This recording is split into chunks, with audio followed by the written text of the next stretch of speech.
The students were required to record their own voice, to record themselves reading, and then take that information and actually assess what they thought were strengths in their reading and what were weaknesses in their reading. They then had to take those weaknesses and try and turn them into strengths before the next assessment period. With the help of their learning buddies, who also assessed their reading, writing and public speaking, they got to sit down with each other once both assessments had been made and actually worked out their goals together, just to see that they were both on the same page and to make sure that they were achievable goals, and to make it that the accountability wasn't always on that one person. There was also those other people, including myself, there to motivate them, and just to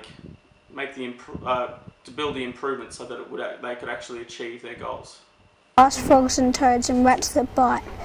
The head rolled on it until eventually it slid out of the pipe and splashed into the sea, where it was swallowed by a fish, which was swallowed by a very big fish, which was swallowed by a very, very big fish, which was swallowed by a very, very, very small fish.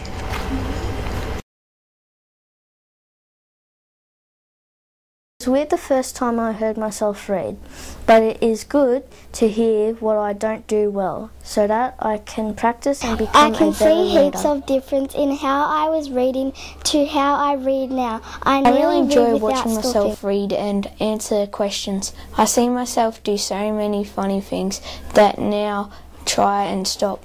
I really hope my teacher next year lets us do this, because I know I have learnt heaps, and not all from Miss Miatke, it's from me.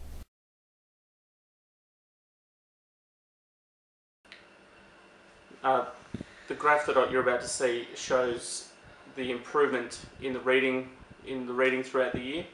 Every single student has gone at least 4 levels up in their, according to the PM benchmarking standards.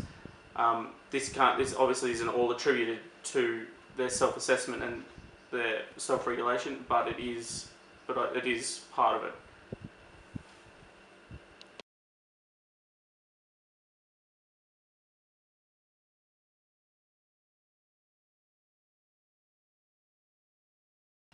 The self-assessment and self-regulation moved into the writing domains as well.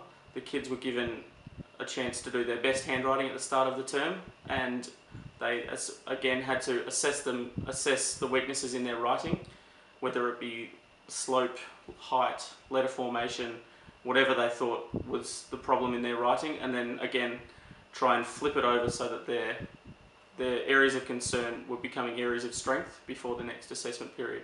And if it wasn't an area of strength, then at least turning it into an area of improvement so that they could keep working towards it and actually see improvement.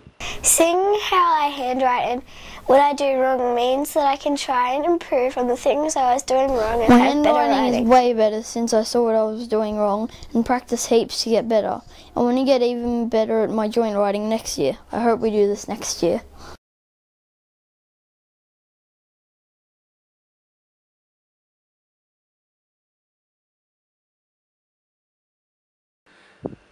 The students also had to assess their public speaking abilities.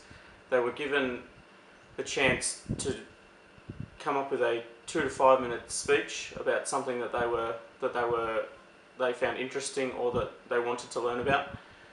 This was filmed by their learning buddy, and then they had to sit down together and work out what they were doing wrong, what needed to be improved to make their speech stand out, what needs to happen so that the crowd is really enticed in their speech. This then led on to them looking at body language, going into eye contact, level of. When I watched what I was saying, I saw that I kept looking at the ground and not at everyone in the crowd, and that I looked like I was almost dancing because I was moving around heaps.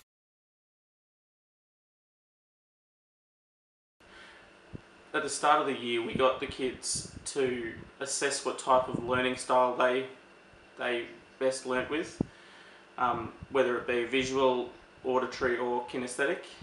This then helped them, once they'd assessed their work, to understand how they could better improve themselves So if they were a visual learner, they now knew that they would be improving their skills by reading a lot more, looking at text, looking at the pictures with the text.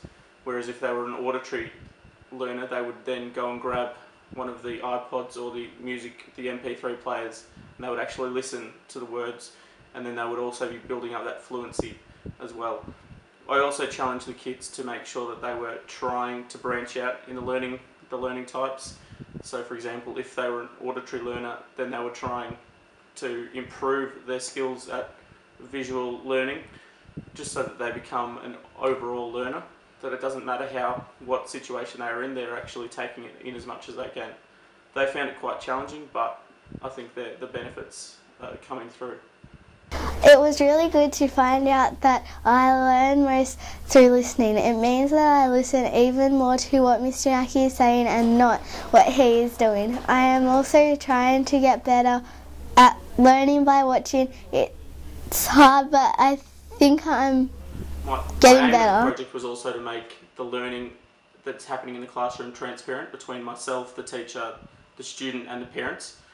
So using Microsoft OneNote, they were able to access the information at home as well, and they could see the reading that was happening, they could see the writing that was happening, and they could also see their kids speaking in front of a crowd.